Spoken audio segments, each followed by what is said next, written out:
tonight's second speaker is retired Army Sargent Mack Linville.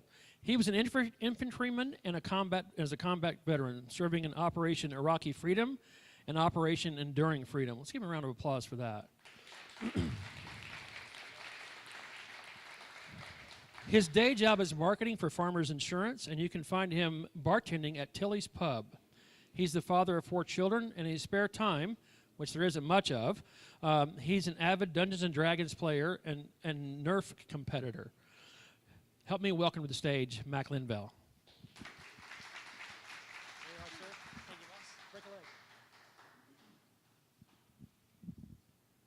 So what is courage? Courage, by just a pure definition, is facing a fear and not letting it control your life. So that's a pretty good quote, right? So most of the time when we think about courage, we think about our military service members or police officers or firefighters heading into a burning building, a combat zone, or just everyday traffic stops at this point because, you know, everybody's got a problem with the thin blue line. So there's another section of courage that not a lot of people think about. That's the entrepreneur.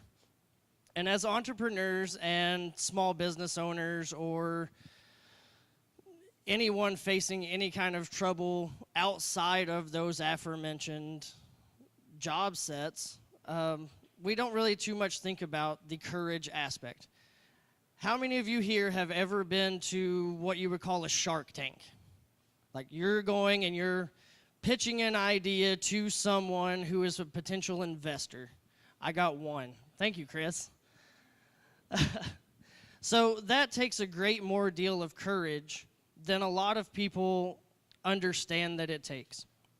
The courage isn't being brave all the time. Anybody can be brave sitting at home doing nothing. Anybody can look at a sports channel and say, oh, I bet I could do that, and chop down a tree or act like they can play midfielder, which I saw that you do. Good job. Anybody can act like they can do anything until the time comes when it actually has to happen. Now, in that moment when the action takes precedence over the fear, most people, including myself at times, give into that fear and let the fear control them and the outcome that they intend to receive. So 3 months ago or so, I tried out for The Voice.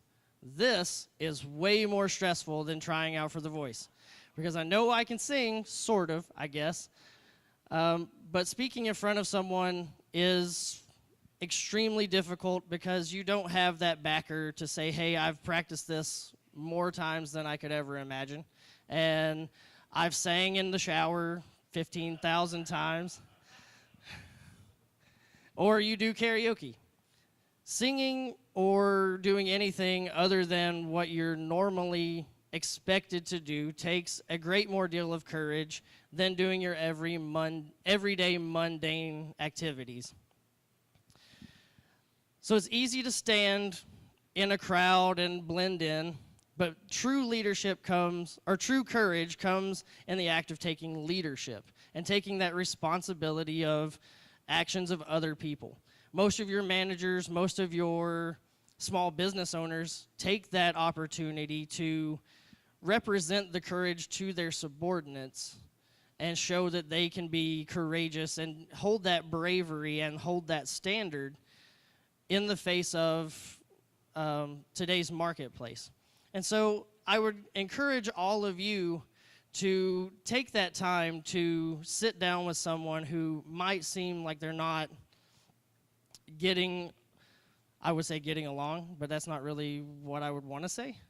I would say getting along with dealing with that fear and just explain to them your actions and what steps you take to conquer that fear and be courageous.